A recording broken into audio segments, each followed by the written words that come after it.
اللہ کے آخری رسول حضور نبی اکرم محمد صلی اللہ علیہ وسلم پر پہلی وحی کا دلچسپ قصہ سیرت کی کتب میں یوں بیان ہوا ہے کہ حضور نبی کریم صلی اللہ علیہ وآلہ وسلم 25 سال کی عمر سے پہلے ہی تنہائی پسند ہو گئے تھے۔ ان دنوں حضور صلی اللہ علیہ وآلہ وسلم معمولی اجرت کے عوض اہل مکہ کی بکریاں چرایا کرتے تھے۔ آسمانوں اور زمین اور ان کے درمیان پائی جانے والی مخلوقات میں غور کرتے رہتے تھے، اور بتوں سے تو حضور صلی اللہ علیہ وآلہ وسلم بچپن سے ہی غایت درجہ نفرت کرتے تھے۔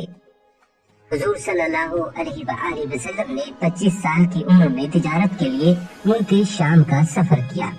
واپس آنے کے بعد سیدہ خدیجہ بنت خویلد رضی اللہ تعالی عنہا سے شادی کر لی۔ اس کے بعد اللہ تعالیٰ نے ان کے دل میں خلوت میں اپنے رب کی عبادت کرنے کی رغبت پیدا کر دی۔ اللہ تعالیٰ نے آپ صلی اللہ علیہ وآلہ وسلم کے دل میں بتوں کی ایسی نفرت بٹھا دی کہ دنیا میں کوئی چیز آپ صلی اللہ علیہ وآلہ وسلم کی نظر میں بت پرستی سے زیادہ مبغوض نہیں تھی۔ پھر جیسے جیسے آپ صلی اللہ علیہ وآلہ وسلم کی عمر بڑھتی گئی، خلوت نشینی، آسمانوں اور زمین میں پائے جانے والی کائنات میں غور و فکر اور عام حالات میں لوگوں سے ان کی بت پرستی اور بتوں کے سامنے ان کی سجدہ ریزی کے سبب بتوں سے نفرت مزید بڑھتی گئی۔ ناظرین، روایات کے مطابق ایک رات غار ہرا میں ہر طرف خاموشی اور گھٹ اندھیرا تھا۔ حضور صلی اللہ علیہ وآلہ وسلم ان پرسکون لمحوں میں اللہ تعالیٰ کی نشانیوں پر غور و فکر فرما رہے تھے کہ ایک حیران کن مخلوق ظاہر ہوئی اور اس نے عرض کیا، اے محمد صلی اللہ علیہ وآلہ وسلم پڑھو۔ تو آپ صلی اللہ علیہ وآلہ وسلم نے جواب دیا، میں پڑھ نہیں سکتا۔ اس مخلوق نے زور دے کر کہا کہ اپنے رب کا نام لے کر پڑھو، جس نے عالم کو پیدا کیا، جس نے انسان کو خون کے لوتھڑے سے بنایا، اور جس نے انسان کو وہ علم دیا جس سے وہ پہلے واقف نہ تھا۔ اسی طرح کئی مرتبہ اس مخلوق نے زور دے کر کہا کہ پڑھو، اور حضور صلی اللہ علیہ وآلہ وسلم نے اپنی مجبوری بیان کرتے ہوئے فرمایا کہ میں پڑھ نہیں سکتا۔ لہٰذا اس مخلوق نے حضور پاک صلی اللہ علیہ وآلہ وسلم کے جسم کو مضبوطی سے پکڑا اور اتنی زور سے دبایا کہ حضور صلی اللہ علیہ وآلہ وسلم کو سختی محسوس ہوئی۔ اس نے یہ عمل 3 مرتبہ کیا تو نبی کریم صلی اللہ علیہ وآلہ وسلم کو یوں محسوس ہوا کہ کوئی پیغام ان کے اندر سمٹ گیا ہے، جس کا وزن آپ صلی اللہ علیہ وآلہ وسلم محسوس کر رہے تھے۔ یہ ساری چیزیں اچانک ہوئی اور اس قدر عجیب و غریب تھا کہ حضور صلی اللہ علیہ وآلہ وسلم پر لرزہ طاری ہو گیا۔ آپ صلی اللہ علیہ وآلہ وسلم کانپتے ہوئے غار ہرا سے باہر نکلے اور حضور صلی اللہ علیہ وآلہ وسلم حیرانی و پریشانی کے عالم میں گھر کی طرف روانہ ہوئے۔ یہ تاریک رات کا کوئی پہر تھا اور حضور صلی اللہ علیہ وآلہ وسلم اپنے گھر میں بستر پر لیٹے تھے۔ آپ کا سارا بدن کانپ رہا تھا اور بخار کی شدت سے آپ کا جسم تپ رہا تھا۔ آپ نے کمبل اپنے اوپر اوڑھ لیا اور پورا جسم ڈھانپ لیا۔ اس وقت آپ صلی اللہ علیہ وآلہ وسلم کی جو حالت تھی اور اس روحانی تجربے کے بعد آپ جس کیفیت میں مبتلا تھے، اللہ تعالیٰ ہی کے علم میں تھا اور جسے بیان کرنا ناممکن نہیں ہے۔ بہرحال جب سیدہ خدیجہ رضی اللہ تعالی عنہا آپ صلی اللہ علیہ وآلہ وسلم کے قریب تشریف لائیں اور حضور صلی اللہ علیہ وآلہ وسلم کی یہ حالت دیکھی تو آپ صلی اللہ علیہ وآلہ وسلم سے اس کی وجہ دریافت کی۔ لہذا حضور صلی اللہ علیہ وآلہ وسلم نے شروع سے لے کر آخر تک سارا قصہ بتا دیا۔ ناظرین، حضرت خدیجہ رضی اللہ تعالی عنہا نہایت ہی باصبر اور باہمت خاتون تھیں۔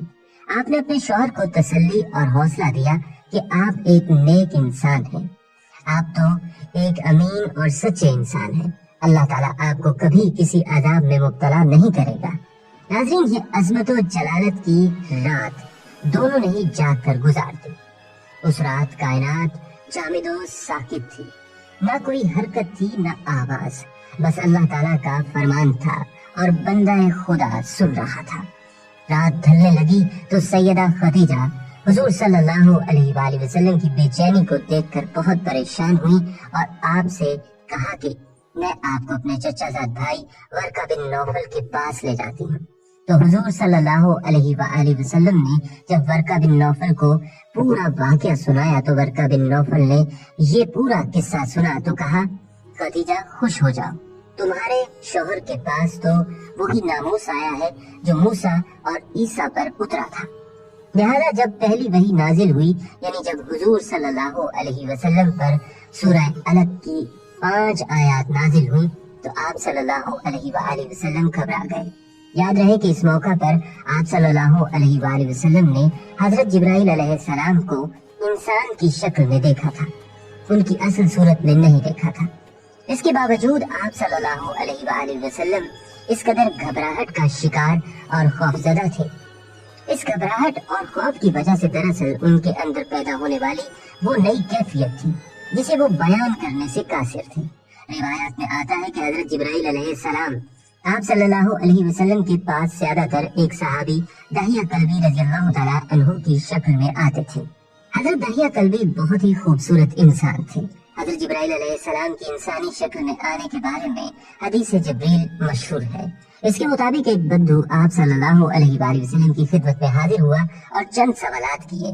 اس بدو کے سوالات اور حضور صلی اللہ علیہ وآلہ وسلم کے جوابات کو حدیث جبریل کہتے ہیں، اور یہ نہایت طویل اور مشہور حدیث ہے۔ دراصل یہ حضرت جبرائیل علیہ السلام تھے جو بدو کی شکل میں ظاہر ہوئے تھے۔ حضور اکرم صلی اللہ علیہ وآلہ وسلم نے بعد ازاں صحابہ سے استفسار کیا کہ کیا تم جانتے ہو کہ یہ شخص کون تھا؟ صحابہ نے جواب دیا کہ اللہ اور اس کے رسول ہی بہتر جانتے ہیں۔ آپ صلی اللہ علیہ وآلہ وسلم نے فرمایا کہ یہ حضرت جبرائیل تھے جو تمہیں علم دین سکھانے کے لیے میرے پاس یہ سوال کرنے آئے تھے۔ اس کے علاوہ بھی وہی دیگر مختلف طریقوں سے آپ صلی اللہ علیہ وآلہ وسلم کے پاس آیا کرتی تھی۔ کبھی اللہ تعالیٰ حضور صلی اللہ علیہ وآلہ وسلم سے براہ راست مخاطب ہو جایا کرتے تھے، لیکن اکثر حضرت جبرائیل ہی وہی لے کر آتے۔ بہرحال دوستو، روایات کے مطابق حضور صلی اللہ علیہ وآلہ وسلم کی زبانی سارا واقعہ سننے کے بعد حضرت بی بی خدیجہ دل ہی دل میں بے حد خوش ہوئی۔ انہیں یہ احساس ہو گیا تھا کہ یہ کوئی اعلیٰ شان والا واقعہ ہے، تاہم انہوں نے اس کا اظہار نہیں کیا، بلکہ یہ کہا کہ آپ کیوں پریشان ہوتے ہیں۔ دراصل آپ صلی اللہ علیہ وآلہ وسلم سخت الجھن کا شکار تھے کہ آیا یہ کوئی جن ان پر آ گیا ہے یا پھر ان پر جادو ہو گیا ہے۔ وہ شخص کون تھا اور کیسا کلام انہیں سنا کر چلا گیا؟ یہ سوالات ان کے ذہن کو الجھا رہے تھے۔ حضرت خدیجہ رضی اللہ تعالیٰ عنہا نے تسلی آمیز لہجے میں کہا کہ آپ صلی اللہ علیہ وآلہ وسلم تو نہایت ہی ایماندار اور سچے انسان ہیں، غریبوں کی مدد کرتے ہیں اور رشتہ داروں کا خیال کرتے ہیں، تو ایسا کیسے ہو سکتا ہے کہ آپ کے ساتھ کچھ برا ہو؟ انہوں نے مزید کہا کہ میں آپ کو اپنے کزن ورقہ بن نوفل کے پاس لے جاتی ہوں۔ ورقہ بن نوفل بہت بڑے راہب، عالم اور دین نصارہ کے پیروکار تھے۔ وہ نہ تو مشرک تھے کہ بتوں کی پوجا کرتے اور نہ ہی حضرت عیسیٰ علیہ السلام کو خدا مانتے تھے۔ اہل عرب ان کے علم کی وجہ سے ان کے بہت قدر کرتے تھے۔ اسی طرح روایات میں ایک اور صاحب علم حکیم سادہ کا تذکرہ آتا ہے۔ وہ اس قدر پہنچے ہوئے بزرگ تھے کہ جنگلی درندے، شیر، چیتے، بھالو وغیرہ تک ان کی بات سمجھتے تھے، ان کے حکم پر عمل کرتے تھے۔ وہ اگر کہتے تھے کہ تم یہاں سے ہٹ جاؤ اور دیگر جانوروں کو پانی پینے دو تو وہ جانور ان کی بات مانتے تھے۔ غرض یہ کہ ورقہ بن نوفل اور حکیم سعد جیسے بزرگ اور صاحب علم ہستیاں اور اس وقت کے مطابق صحیح دین پر ہونے کے باوجود اللہ نے نبی کریم صلی اللہ علیہ وآلہ وسلم کو ہی نبوت کے لیے چنا۔ حضرت خدیجہ حضور اکرم صلی اللہ علیہ وآلہ وسلم کے ہمراہ ورقہ بن نوفل کے پاس پہنچی اور پورا واقعہ سنایا۔ ورقہ بن نوفل نے پورا قصہ سننے کے بعد بی بی خدیجہ سے کہا کہ خوشخبری ہو اے خدیجہ تمہارے لیے، تمہارے شوہر کے پاس تو وہ ناموس آیا ہے جو حضرت موسیٰ علیہ السلام پر اترا تھا۔ گویا کہ ورقہ بن نوفل نے گواہی دے دی کہ حضرت محمد صلی اللہ علیہ وآلہ وسلم کے پاس وہی فرشتہ وہی لے کر آیا ہے جو حضرت موسیٰ علیہ السلام کے پاس وہی لے کر آتا تھا۔ انہوں نے دونوں کو تسلی دی اور کہا کہ یہ تو بہت خوشی کی خبر ہے۔ اس وقت تک ورقہ بن نوفل عمر رسیدہ ہو چکے تھے۔ انہوں نے اپنی عمر گزر جانے پر حسرت کا اظہار کرتے ہوئے کہا کہ کاش میں جوان ہوتا اور اس وقت تک زندہ رہتا جب آپ دین کی تبلیغ میں مشغول ہوتے تو میں آپ کی مدد کر سکتا۔ حضرت خدیجہ رضی اللہ تعالیٰ عنہ کے اس فعل اور سیرت نبوی صلی اللہ علیہ وآلہ وسلم کے اس پہلو میں ہمیں یہ سبق ملتا ہے کہ